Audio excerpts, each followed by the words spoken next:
élèves de première et de terminale qui nous regardent. Vous êtes intéressés par les sciences puisque vous êtes là et vous vous posez certainement beaucoup de questions sur les études post-bac. Que peut-on faire avec des études de sciences? Donc nous allons essayer de répondre à toutes ces questions. Et pour cela, j'ai invité 5 enseignants-chercheurs de Aix-Marseille Université. Pour les mathématiques, Odile Chevalier, à ma droite. Bonjour. Pour l'informatique, Séverine Fratani.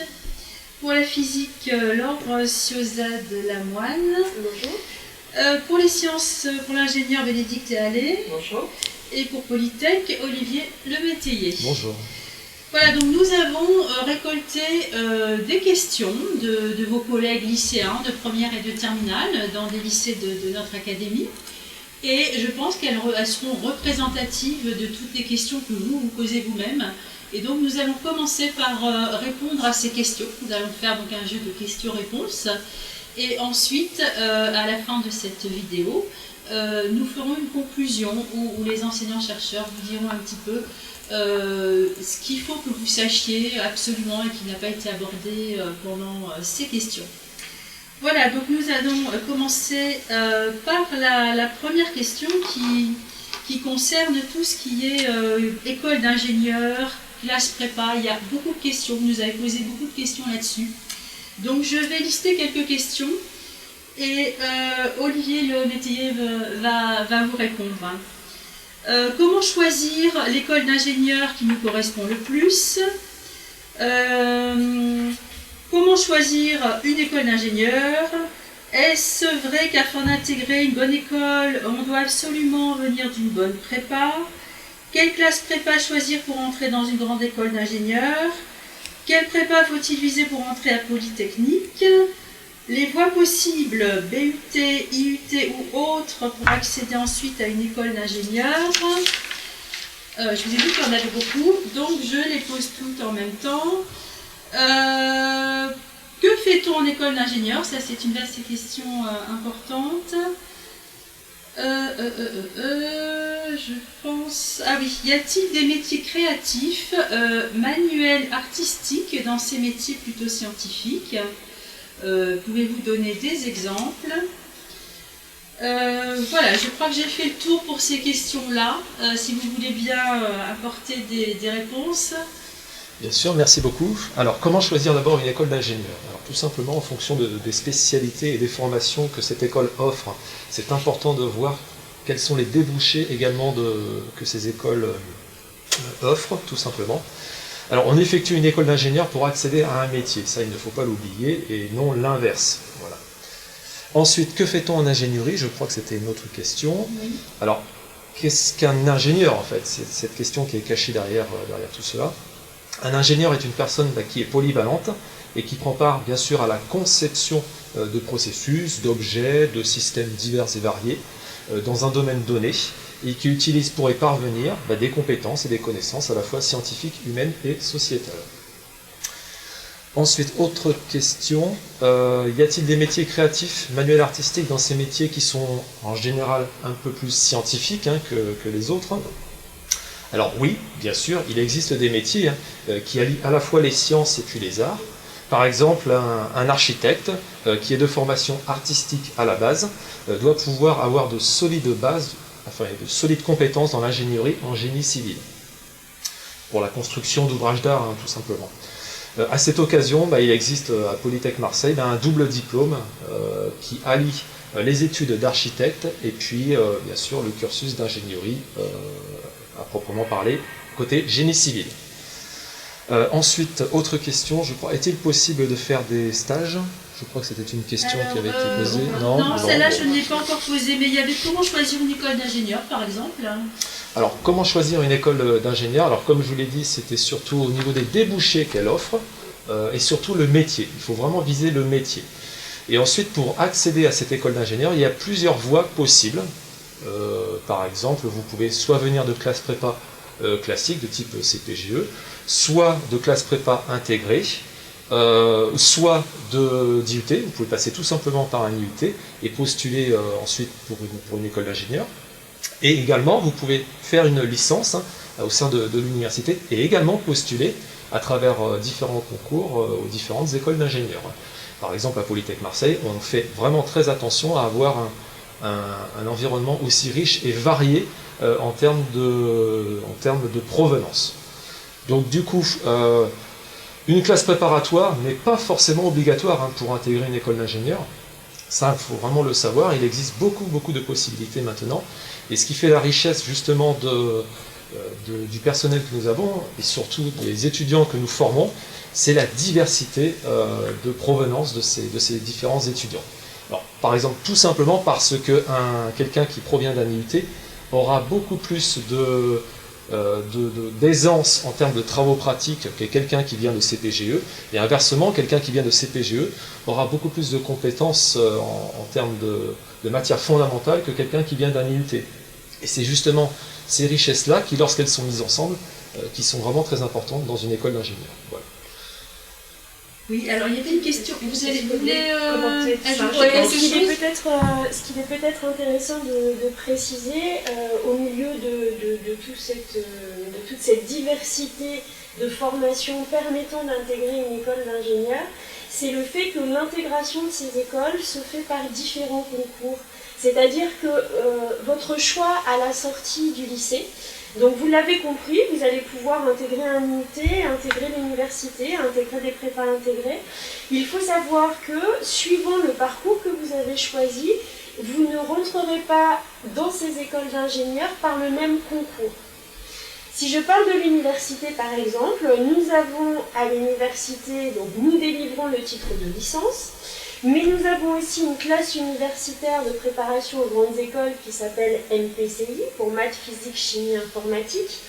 Et l'ensemble des universitaires, à l'issue d'une deuxième année ou d'une troisième année de licence, intègrent une école d'ingénieurs, toutes les écoles d'ingénieurs, par ce que l'on appelle le concours B. C'est-à-dire que vous n'êtes pas soumis au même concours que ceux qui sont passés par une prépa classique. Si je rebondis sur MPCI, mais qui peut être vrai pour l'ensemble de nos licences, petite spécificité peut-être de MPCI, c'est que cette formation en 3 ans est vraiment pour objectif de vous former pour intégrer des grandes écoles.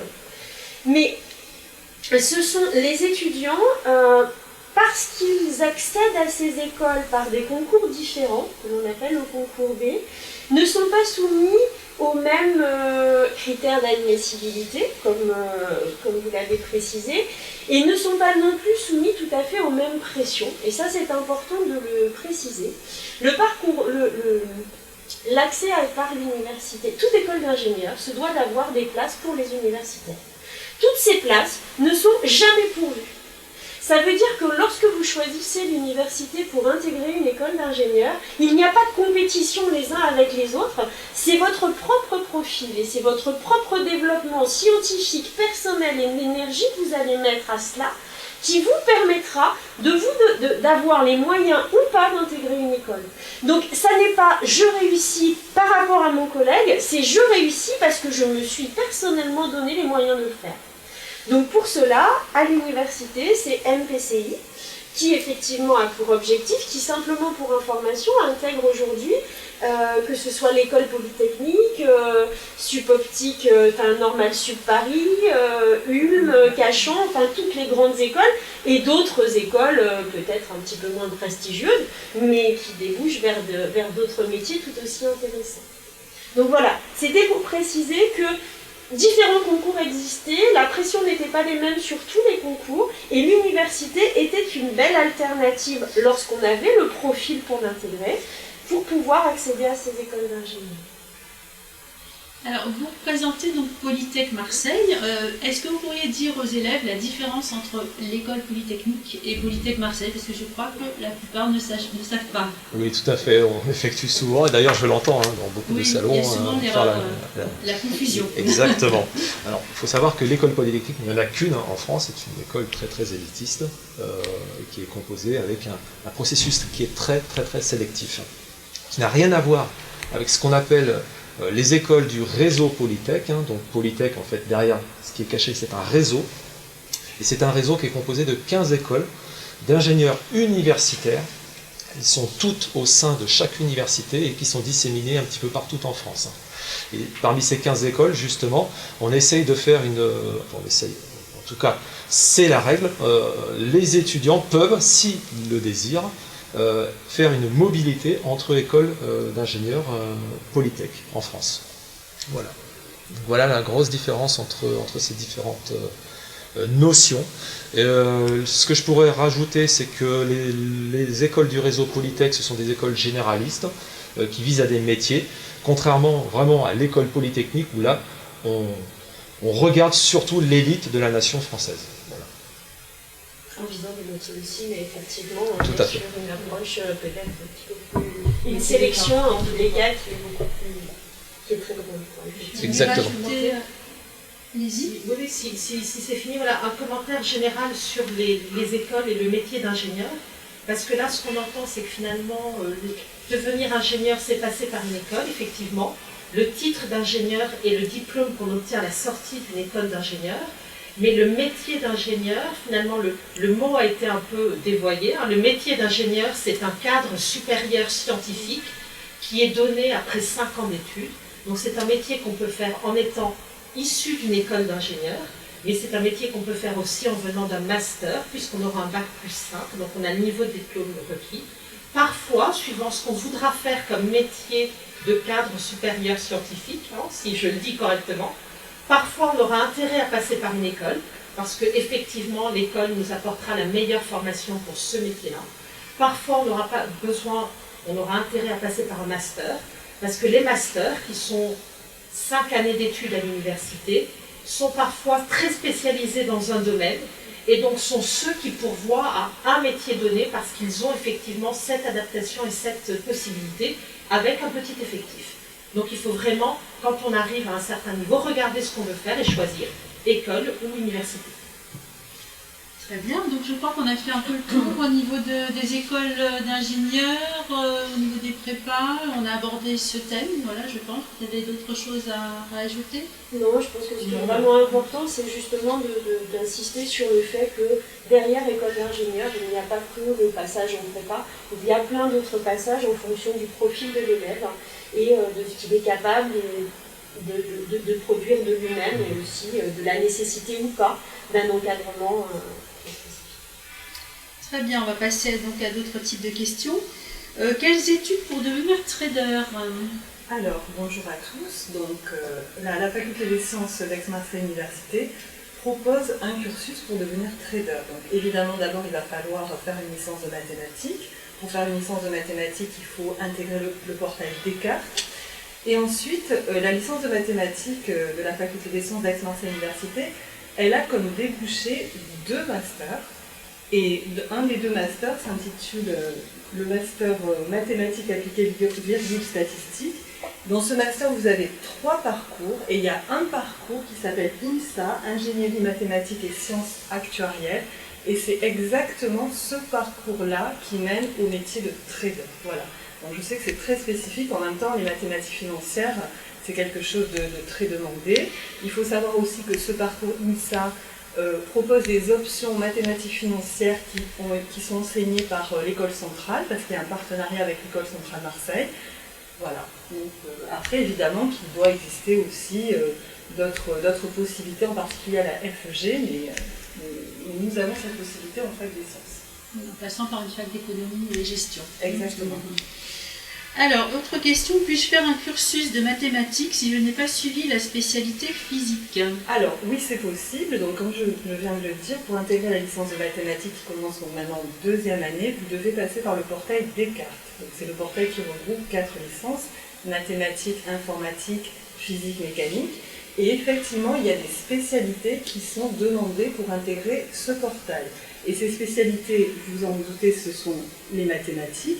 Pour la 2e spécialité, par contre, vous avez un choix entre soit physique-chimie, soit sciences de l'ingénieur, soit NSI, numérique et sciences informatiques. Donc effectivement, quelqu'un qui a pris mathématiques et sciences de l'ingénieur, ou bien mathématiques et NSI, peut tout à fait, a tout à fait les prérequis pour intégrer le portail Descartes qui donnera ensuite, qui aura comme sortie la licence de mathématiques. Alors, autre question, est-ce que les prépas ou les facs prennent en compte uniquement les résultats dans les matières scientifiques ou les résultats dans toutes les matières? Donc, pour faire des sciences. Alors, je vais peut-être répondre là-dessus. Pour le dossier Parcoursup, nous regardons donc cette année avec la réforme du bac, nous aurons beaucoup plus d'informations qu'avant, puisqu'il y aura une partie des épreuves qui sera déjà passée et qui aura été validée.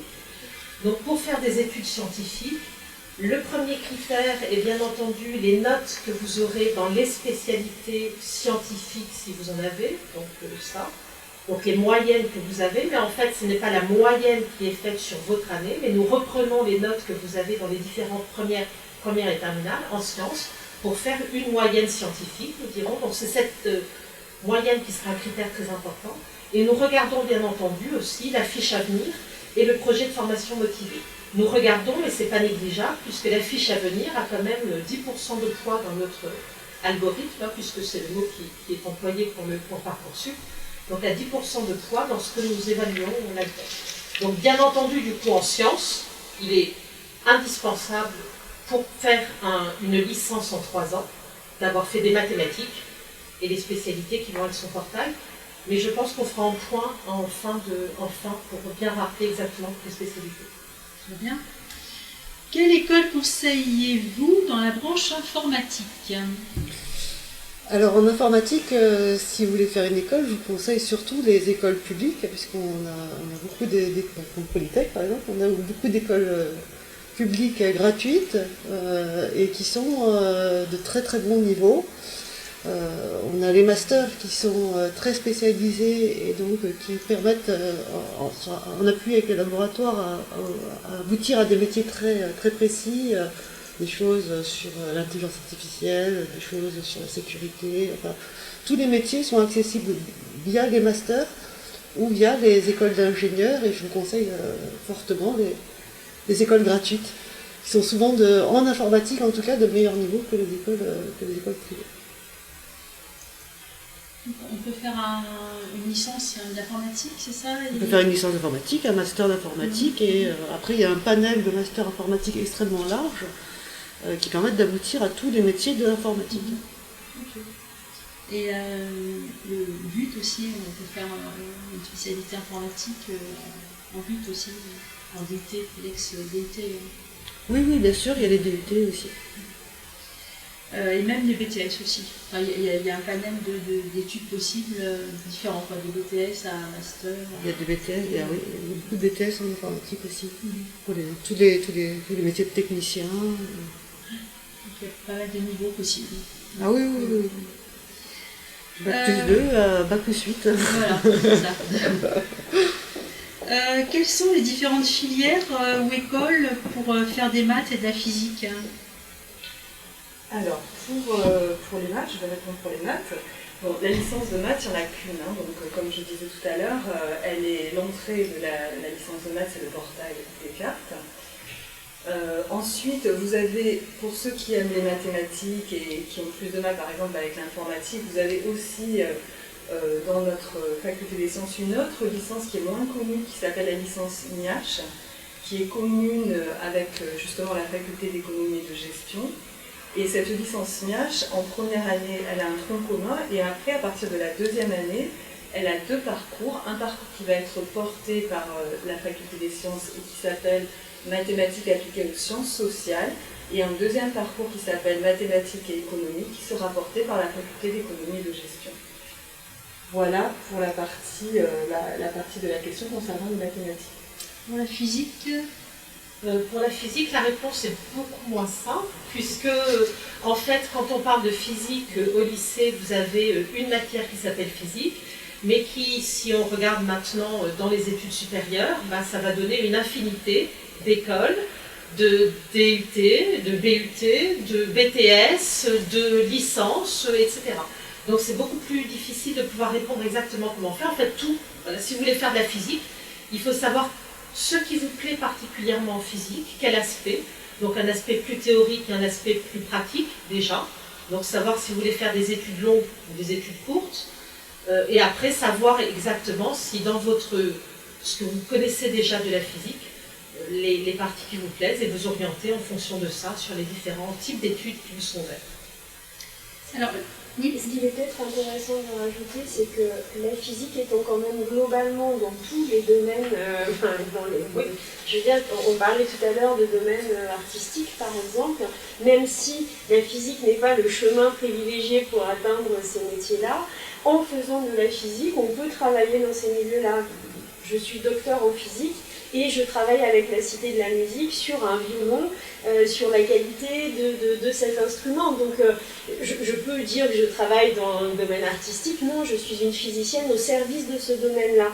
Et donc du coup, c'est vrai que cette grande diversité fait que les métiers en physique sont tellement nombreux qu'il faut véritablement peut-être discerner un secteur d'intérêt de façon à justement identifier quelle est la voie qui y mène le plus rapidement.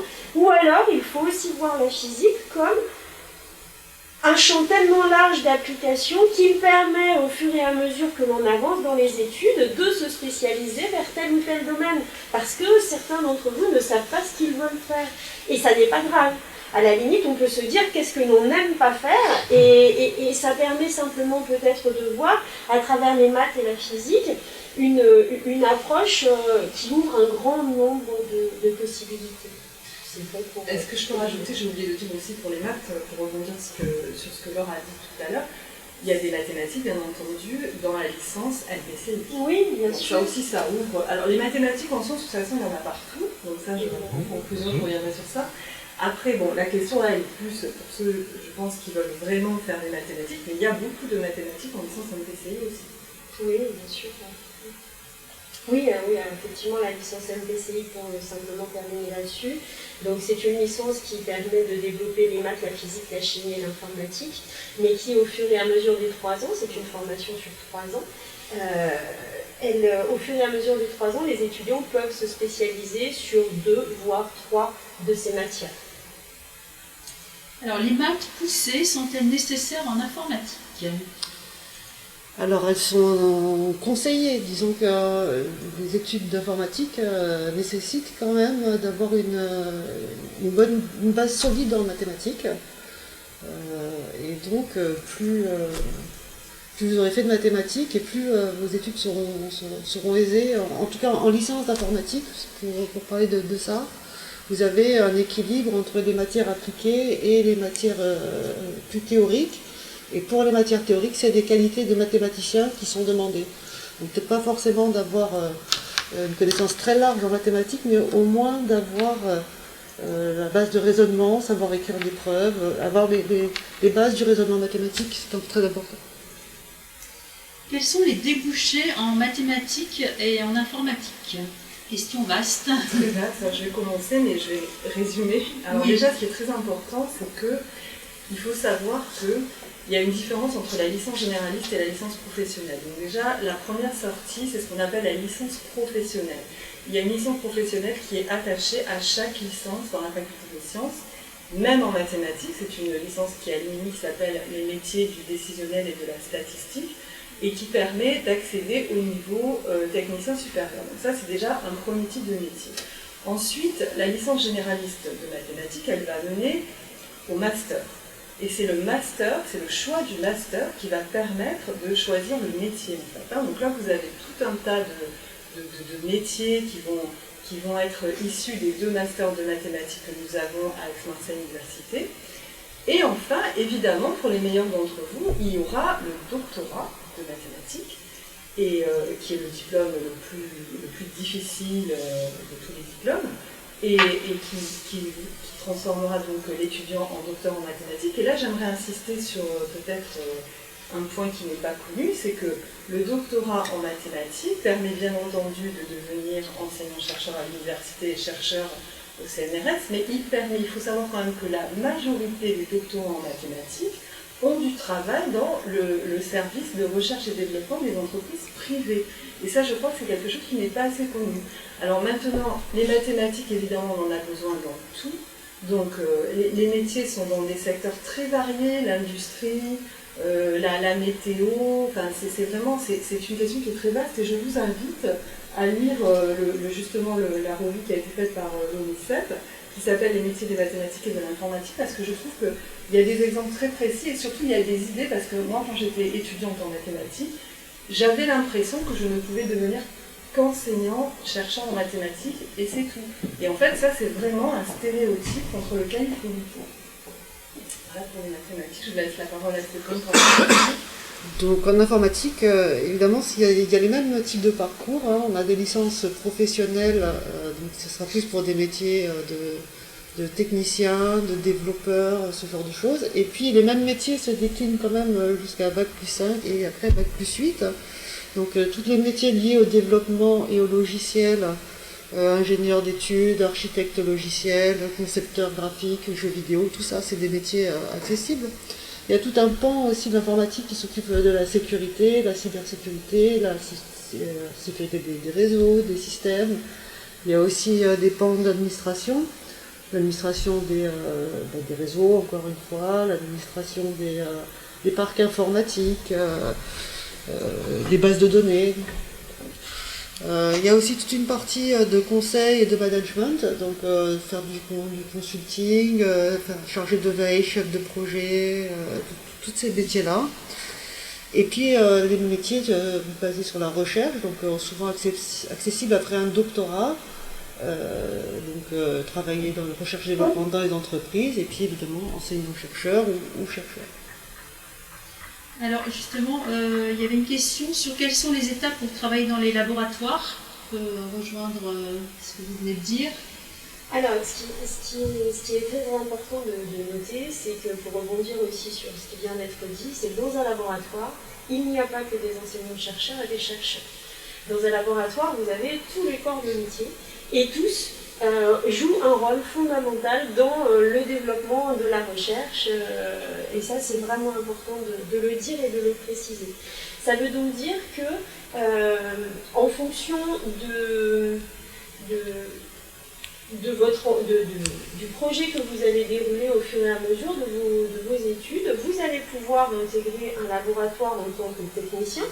Donc technicien, on est plus à Bac+3. Ensuite, Bac+5, on va arriver sur un titre d'ingénieur. À Bac+8, on va arriver sur un titre de docteur. Et donc, c'est véritablement plus que de métier, ce qui est vrai pour l'ensemble de nos disciplines, c'est cette accessibilité à un métier ou à un domaine, à différents niveaux de formation, ce qui permet justement d'avoir cette perspective. Si je peux faire des études courtes et intégrer un laboratoire, je peux faire des études longues et intégrer un laboratoire, simplement en fonction de mes études, donc de ma formation, donc du développement de mes compétences et de mes connaissances, je ne vais pas intégrer ce métier au même niveau. Et c'est vrai que l'université, au sens très large, permet, par différentes passerelles, de pouvoir poursuivre sa formation, même si nous ne l'avions pas forcément décidé au départ, permet d'interrompre sa formation parce que justement on a ce besoin de se confronter au domaine professionnel. Une donnée qui est importante à préciser, 90% de nos étudiants sont embauchés à la sortie d'un master. C'est vrai qu'on parle beaucoup des écoles, parce qu'on a effectivement, surtout en France, cette réalité d'ailleurs que l'école d'ingénieur donne un métier. Le master à Bac+5 permet de donner un métier pour plus de 90% de nos étudiants. Et dans certaines filières, on est même à 95-98% de nos étudiants qui trouvent un métier. Quand je dis trouver un métier, c'est à 6 mois. C'est-à-dire 6 mois après le diplôme. Donc, c'est vrai que les métiers sont vastes, les niveaux d'intégration d'un métier sont vastes, donc véritablement, tout va dépendre de la motivation que vous allez déposer à votre formation. Au lycée, vous deviez avoir un diplôme pour accéder aux études supérieures. Lorsqu'on fait des études supérieures, ce n'est pas un diplôme que l'on cherche, c'est un métier que l'on veut atteindre. Donc la perspective n'est pas du tout la même. On n'apprend pas pour le prof pour avoir une note, pour avoir un diplôme, on apprend pour cumuler des connaissances, pour cumuler des compétences qui vont nous rendre capables d'être celui que l'on choisit dans le métier qui nous intéresse. Et plus le métier que l'on vise nous intéresse, plus vous allez développer la motivation nécessaire pour y accéder. Et ça, je pense que c'est le discours qui est à retenir et qui aussi a l'avantage de pouvoir, pour y accéder, avoir différentes voies et possibilités. Est-ce qu'on peut faire médecine avec une licence de physique ? Répondre alors on peut, alors je vais garder la parole, on peut intégrer des études de santé avec une licence de physique, mais aussi avec une licence de toutes les mentions qu'offre la faculté des sciences. Vous avez peut-être entendu parler, sinon vous en entendrez parler forcément, c'est ce qu'on appelle les licences accès santé. En fait, depuis l'année dernière, l'accès aux études de santé a été réformé et l'université, la faculté des sciences, a dès sa première année des parcours accès santé qui s'appuient sur nos premières années scientifiques, mais qui offrent en parallèle une UE spécifique qui est dispensée par nos collègues médecins et qui permet aux meilleurs étudiants de pouvoir intégrer directement la deuxième année des études de santé, depuis l'année dernière, on intègre l'université de médecine à partir de la deuxième année. Et donc en première année, on peut y accéder parce que l'on appelle le PASS, c'est à l'école de médecine, c'est à la faculté de médecine, et on peut y intégrer par les licences accès santé, et là ce sont toutes les licences, faculté des sciences, mais aussi de droit. Bien sûr.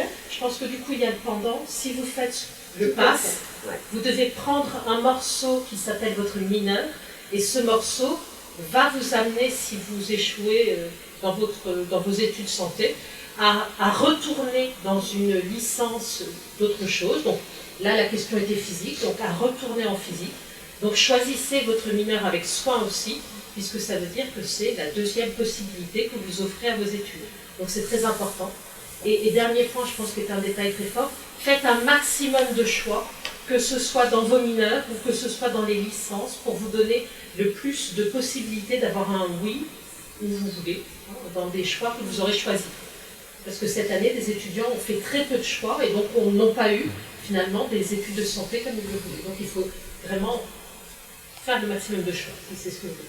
Un des gros atouts de cette nouvelle réforme des études de santé, c'est véritablement de pouvoir passer de l'un à l'autre, mais dans les deux sens. On peut, de la faculté des sciences, accéder aux études de santé, et si les études de santé ne sont pas accessibles pour vous, alors vous n'aurez pas perdu votre temps, ce qui était un petit peu, enfin perdu du temps, c'est mal dit, mais si vous n'accédez pas aux études de santé, vous n'avez pas perdu d'année diplômante, puisque vous pouvez, avec la licence accès santé, obtenir en parallèle votre première année, qui, si vous n'allez pas en deuxième année santé, vous permet d'intégrer la deuxième année de physique, de mathématiques, d'informatique, de sciences pour l'ingénieur.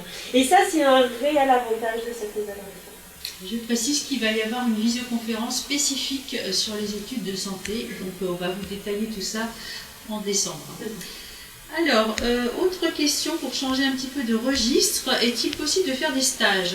Vous nous parler un petit peu des stages en France, peut-être à l'étranger aussi. Je vais en parler de façon très générale, ensuite je laisserai la parole à mes collègues. Donc, à la faculté des sciences, il existe 3 types de stages.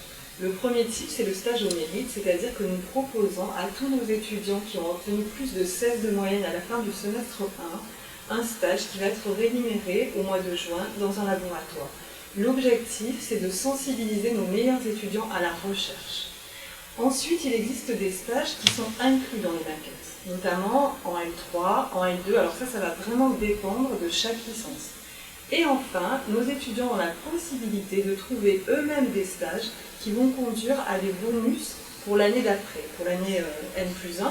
Évidemment, ce stage doit être en rapport avec les études, et il y a toute une convention à signer, il faut passer par l'application du pro, enfin, tout ça est très réglementé. Donc ça voilà, c'était vraiment pour l'aspect des possibilités. Maintenant je laisse la parole à mes collègues pour préciser peut-être l'objectif des stages, où peut-on faire ces stages. Je vais peut-être voler la parole à Olivier, parce que je voyais que tu allais le prendre. Et comme ça, on finit l'université et après tu peux répondre sur la spécificité école d'ingénieur du coup. Voilà, je pense que c'était ça. Ça reste global, cohérent dans l'ensemble. Donc, Il y a deux points sur lesquels j'aimerais insister aussi, c'est que de plus en plus à l'université, nous avons des formations en apprentissage ou en alternance, donc ce qui veut dire forcément, s'il y a alternance, il y a stage pendant la formation, ça c'est très important, et que de plus en plus d'études, donc de licence et de master, offrent cette possibilité. L'autre chose aussi est que je pense que c'est des stages professionnels dont on parle, mais cependant, à l'université, vous avez la possibilité de faire soit en licence, soit en master, soit les deux, 6 mois à l'étranger, sans que ça vous ralentisse dans votre diplôme. Donc vous partez et vous faites ces 6 mois dans une université étrangère. Vous avez généralement choisi à peu près l'endroit où vous vouliez aller, le domaine, hein, enfin le domaine, pardon. Le domaine, c'est forcément vos études, le pays, voilà, la zone géographique. Donc c'est quelque chose qui peut être aussi valorisé comme un stage auprès des entreprises, puisque vous avez montré votre possibilité d'adaptation et de pouvoir réussir dans la langue aussi que vous aurez choisie. Voilà, je pense que pour l'université, du coup, j'ai à peu près fait le tour et on peut y aller. Merci. Alors effectivement, les stages sont obligatoires dans une formation d'école d'ingénieur. Alors typiquement, il y a un stage chaque année dont les durées et les exigences sont croissantes au fur et à mesure. Le premier stage s'opère en première année du cycle ingénieur. C'est ce qu'on appelle un stage dit ouvrier, où là ça peut aller de 4 à 8 semaines. Donc tout simplement, c'est juste pour une découverte du monde industriel ou du monde académique. Ensuite, l'année suivante, nous avons un stage dit de technicien supérieur, où là, bien sûr, c'est un petit peu plus poussé en termes de timing et d'exigence et de compétences. Et puis, bien sûr, en dernière année, il y a ce qu'on appelle le stage de fin d'année, qui lui dure au minimum 6 mois, et qui est vraiment le premier tremplin vers le premier contrat du futur ingénieur par la suite. Alors, il faut savoir aussi que ces stages sont et peuvent se faire à l'étranger. Alors effectivement, dans une école d'ingénieurs, on autorise et on recommande à ce que les étudiants aillent le plus possible vers l'étranger. Voilà. Alors, deux dernières questions, vous avez peut-être pour préciser, vous parliez tout à l'heure d'une classe universitaire de préparation aux grandes écoles, donc on est dans des exigences aussi de lien avec l'entreprise et de lien avec le laboratoire, puisqu'à MPCI on est sur une licence, avec un lien fort avec la recherche, puisque ce sont des enseignants-chercheurs, mais aussi avec l'entreprise, puisque l'école centrale, certains enseignants de MPCI sont des enseignants de l'école centrale. Et donc dans cette formation, sur chacune des années, il y a aussi ces stages obligatoires. Et si ce ne sont pas des stages, ce sont aussi des projets. Ils ont pas mal développé les projets, et en particulier les projets possibles dans des équipes de recherche.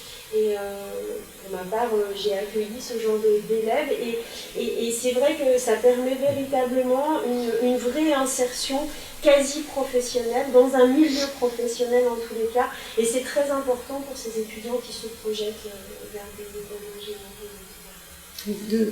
De manière plus générale, les masters se terminent en général par un stage de 6 mois de fin d'études, dans lequel en général, souvent les étudiants trouvent du travail directement à la fin. Il y a en effet de l'alternance dans les licences professionnelles, et puis il y a des stages dans certaines filières qui sont obligatoires, ou en tout cas qui font partie de la maquette. Par exemple, en licence informatique, on a un stage en 3e année dans la maquette. Alors, une question sur les attendus. Est-ce que ces études sont difficiles? Combien de moyenne faut-il avoir? Et peut-on suivre même si on est un élève moyen? Alors je pense que je vais faire une pré-réponse, mais après toutes ces questions-réponses, je ferai plus un point vraiment sur comment l'université va répondre dans Parcoursup, pour que ce soit bien cadré de manière précise et que vous sachiez à quoi vous attendre. Donc là, sur la question exactement, l'université va vous accueillir avec le niveau que vous avez et va vous offrir une possibilité d'avancer à partir de ce niveau pour pouvoir continuer et valider les études que vous envisagez. Cette phrase signifie qu'en fait, l'université va mettre à votre disposition des moyens, mais que bien entendu, la réussite ne dépendra de nous, bien sûr, puisqu'on y a les moyens, mais surtout de vous et du travail que vous allez fournir. Donc nous offrons une réponse quel que soit le niveau, quelles que soient les difficultés que vous auriez eues ou que vous avez, quel que soit le profil. Cette réponse se fera sur une licence en 3 ou 4 ans. Donc parfois on vous demandera de faire une année supplémentaire, de manière à pouvoir vous amener à la fin au même diplôme que tout le monde, puisque vous aurez une licence 3 et que vous pourrez valider sereinement cette licence. Voilà, je pense que j'ai fait une réponse globale du coup à tout ça. D'accord, on affinera donc tout à l'heure. Peut-être une petite précision. Nos premières années de licence sont à 95% constituées d'étudiants ayant un background scientifique, c'est-à-dire avec des spécialités maths, physique, chimie, sciences pour l'ingénieur et médecine. Et ça, je pense qu'il est important de le préciser, parce qu'aujourd'hui, ayant un baccalauréat, on s'oriente soit vers un UT, soit vers l'université, soit vers des prépas intégrés, soit vers des prépas. Et il faut peut-être préciser cela, c'est que l'université, aujourd'hui, nos étudiants ont un bac scientifique. S'ils ne l'ont pas, on a développé des passerelles, c'est des licences en 4 ans, on y reviendra peut-être un petit peu plus tard. Et c'est peut-être aussi une différence avec l'UT, par exemple, qui à partir de l'année prochaine va pouvoir offrir un diplôme en 3 ans, mais la contrepartie de cela, c'est que 50% des étudiants de l'UT auront un bac professionnel. Et donc ça permet, technologique, pardon, excusez-moi, ça permet juste de préciser un petit peu aussi les attentes des différentes formations qui s'offrent à l'étudiant à la sortie d'un baccalauréat. Voilà. On va prendre une dernière question et après on arrêtera pour cette partie-là. Quel est le rythme de travail? Tu peux répondre à ça. Alors je vais commencer et puis mes collègues se feront le choix voilà, parce qu'il faut qu'il y en ait un à distance. Le rythme de travail à l'université, en fait, je vais commencer par une réponse très générique. Vous gagnez à l'université quand vous réussissez des crédits. Ces crédits, c'est une monnaie européenne. Cette monnaie européenne vous permet de partir en fait en Europe, comme le nom l'indique, mais en fait dans le monde entier. Une année est validée par 60 crédits et la loi européenne a décidé qu'un crédit, c'était, si je ne me trompe pas, 2h30 de travail étudiant. Donc 2h30 de travail étudiant, vous avez la quantité de travail qui est demandée aux étudiants au niveau européen. À partir de là, les étudiants qui réussissent sont généralement des étudiants qui, en plus de leurs cours, travaillent une dizaine d'heures par semaine au niveau personnel, de manière à pouvoir reprendre les cours, les approfondir, préparer ce qui est demandé. Je pense qu'on est là sur le taux qu'il faut à peu près.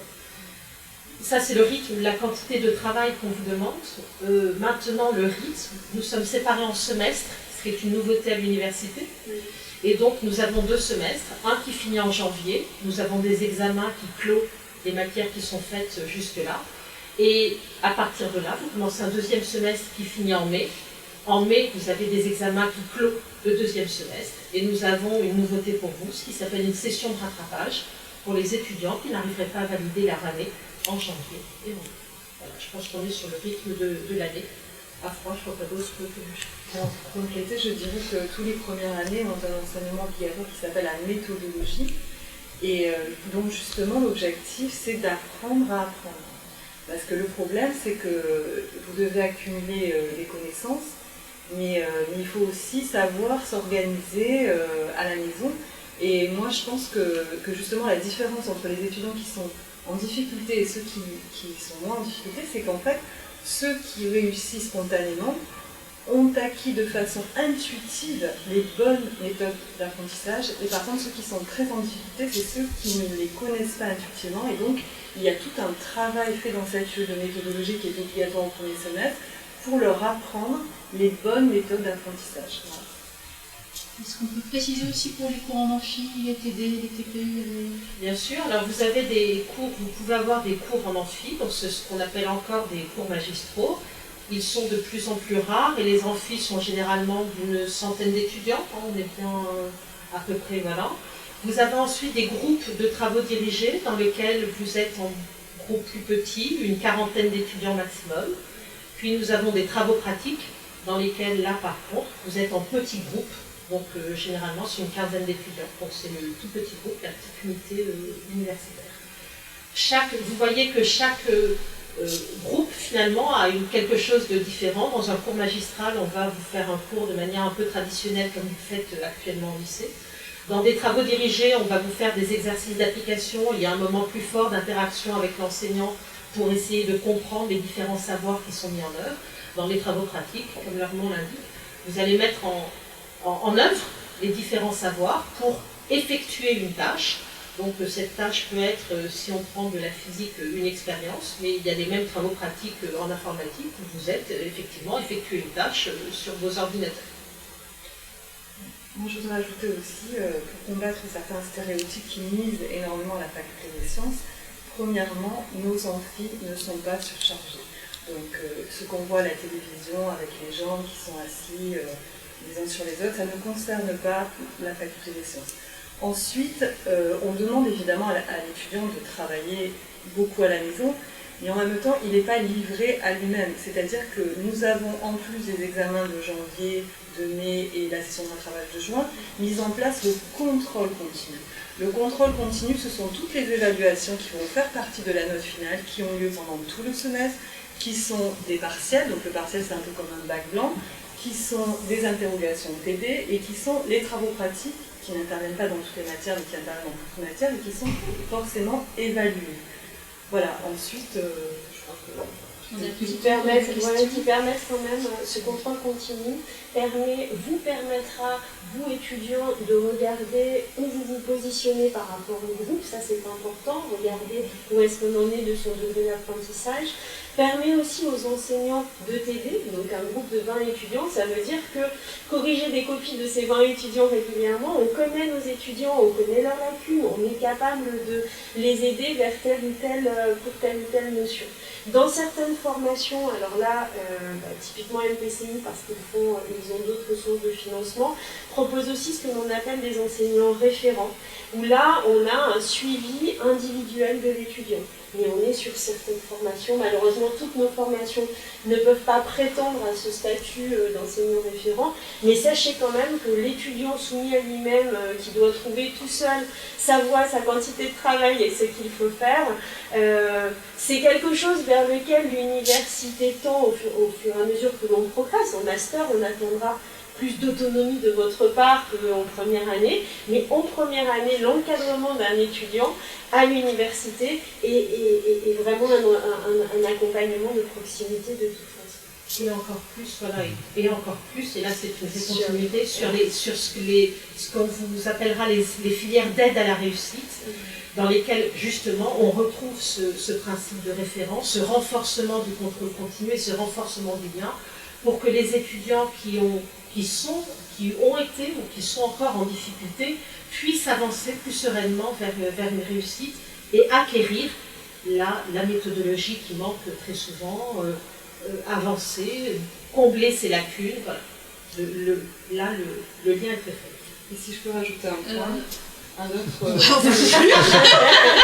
c'est le problème du taux de réussite aussi qui plombe l'université, mais en fait il faut savoir que le taux de réussite il est calculé sur les inscriptions administratives, c'est-à-dire sur les présents. Et nous, à la faculté des sciences, on a calculé les taux de réussite, l'inscription administrative, c'est sur ceux qui se sont inscrits. Et à la faculté des sciences, on a calculé le taux de réussite sur les présents en TD, et là, évidemment, ça n'a plus rien à voir. Donc, la différence avec le secondaire, c'est que on ne va pas appeler les parents si vous ne venez pas, en cours, en TD, en TP, mais la sanction, elle va être très rapide, puisque vous n'aurez que des zéros dans toutes les épreuves du contrôle continu. Donc, je crois que l'assiduité, les clés de la réussite à l'université, c'est le travail et l'assiduité. Très bien, sur ces bonnes paroles, nous allons conclure dans tous les cas cette partie et nous allons faire appel à vous pour vraiment chacun une petite conclusion très courte. Au cours de ce jeu de questions-réponses, finalement, on s'est rendu compte qu'à l'université, il y avait deux types d'entrées qu'on pouvait séparer simplement. Les filières sélectives, MPCI, Polytech. Donc Polytech a un concours. Oui, le concours GEPI Polytech. Donc sur lequel vous postulez alors tout simplement sur Parcoursup, ça constitue un vœu directement sur Parcoursup. Donc ce sont des filières sélectives, c'est-à-dire que nous pouvons répondre oui ou non à votre vœu. Par contre, l'autre pendant, ce sont ce qu'on appelle les filières non sélectives, donc ce sont toutes les licences, qui elles commencent par une première année qui s'appelle le portal. Et là, l'université n'a pas la possibilité de vous répondre non. Donc vous êtes forcément pris sur ces filières, mais cela signifie que du coup, nous allons prendre un certain nombre de critères pour vous orienter le plus positivement possible pour vous. Donc c'est ce qu'on a commencé à répondre un petit peu dans les questions-réponses, hein, pour expliciter. Donc en fait, vous allez avoir différentes réponses qui vont être oui. Cela signifie que vous avez des spécialités qui sont en accord avec le portail sur lequel vous postulez, donc la première année sur laquelle vous postulez. Vous avez des bonnes moyennes et votre fiche à venir et votre projet de formation motivée est cohérent par rapport à ce que vous voulez faire. Si jamais un de ces critères commence à ne plus être bon, donc plus être bon, ça veut dire ne plus être en accord avec le portail, vos notes ne sont plus aussi satisfaisantes, votre fiche à venir ou votre projet de formation motivée sont très dégradés par rapport à ce que nous attendons, nous pouvons vous répondre différentes choses qui sont des oui, si. Cela signifie que nous vous proposons une aide à la réussite. Cette aide à la réussite peut être en 3 ans, donc vous êtes dans une licence dans le oui, sauf que nous ajoutons des aides spécifiques pour vous permettre de combler aux difficultés. Ça peut être par exemple des notes insuffisantes dans les matières scientifiques ou un profil qui n'est pas complètement en accord avec le portail. Vous pouvez avoir aussi une aide, un oui-si en 4 ans, et dans ce cas-là, cela signifie qu'il y a 2 possibilités. Soit vous avez un profil qui est un petit peu scientifique, et dans ce cas-là, on vous proposera de faire votre première année de portail en 2 ans. Soit vous avez un profil qui n'est pas du tout scientifique, ou alors vous avez des notes en sciences qui sont extrêmement basses, et dans ce cas-là, nous proposons une année de remise à niveau qui s'appelle AMNS, pour bien commencer l'université après de manière plus classique. Je pense que ça permet de voir que finalement, à l'université, nous allons vous offrir toutes les portes de sortie qu'il y a, et je pense qu'on a été très clair sur le grand nombre de portes de sortie qu'il y avait. Du coup, on essaye d'adapter notre offre de formation de démarrage à tous les profils que nous pouvons inclure. Conclusion sur les filles et les sciences, peut-être? Oui, tout à fait. En fait, nous nous sommes aperçus que les filles étaient trop peu nombreuses en fait, dans les études de sciences. Donc, mesdames, osez et faites des sciences. Parfait. Merci de nous avoir écoutés et au revoir à tous. Au revoir. Au revoir.